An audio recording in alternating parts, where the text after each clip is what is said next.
Hi, my name is Katherine Curtis. As part of my introductory psychology class, I recently watched the movie The Stanford Prison Experiment. This movie details the 6-day train wreck of a study on prison life. At the beginning of the study, normal college students were randomly assigned to be either guards or prisoners. By the end, 6 days later, the guards were verbally abusing, demeaning, and dehumanizing the prisoners and had used physical force multiple times. The prisoners were completely cowed into obedience. The instructors and Dr. Zimbardo, the faculty member overseeing the experiment, failed to reprimand the guards' behavior and allowed the situation to spin out of control.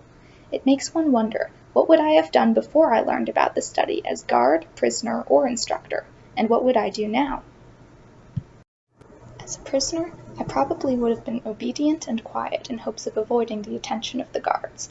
I don't really like being placed on the spot, and I know I would like being knocked around and sworn at even less.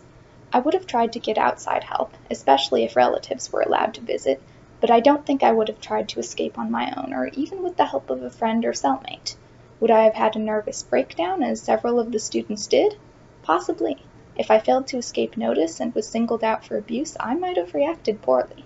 However, I think the real trigger would have been the adults playing along with the facade constantly, insisting that I was a worthless criminal who would never be allowed to leave. After all, if the adults were so completely convinced, and if they were obviously all right with what the guards were doing, and I was completely sleep-deprived and stressed out of my mind, I might really come to believe that they would keep me there for eternity. So, what about as a guard? I would like to think that I would have had the guts to stand up for the prisoners, but especially without knowing about this study ahead of time, that would be self-delusion.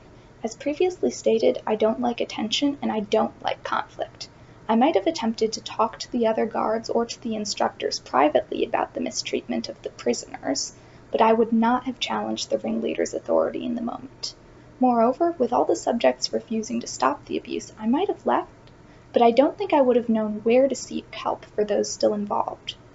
That being said, my real fear is that I would have joined in with the tormentors. A costume can be a very powerful thing. I've dressed up in full-body costumes for volunteer events before, and I acted much more outgoing than I ever would have normally. What's the difference between an elephant mask and a pair of sunglasses? Maybe I would have changed. I really don't know.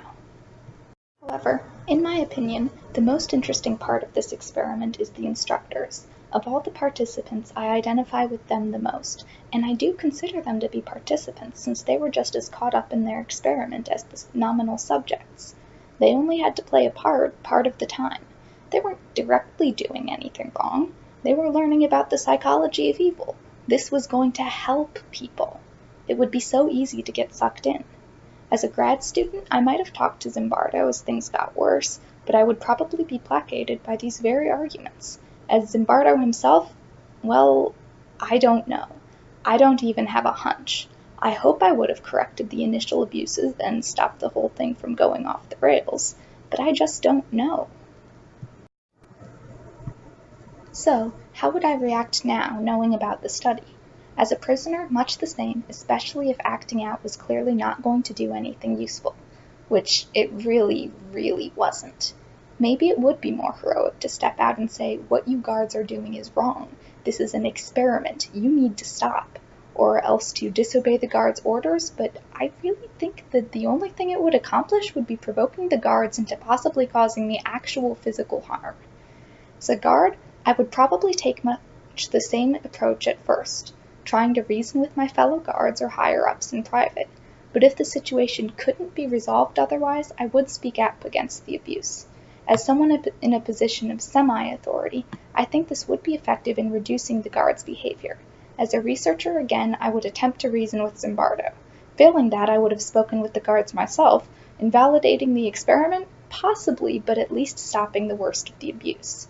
And as Zimbardo himself, quite frankly, if I was in his position, I wouldn't be setting up this simulation at all. There are plenty of ways to help people that don't involve mistreating a group of college-age kids.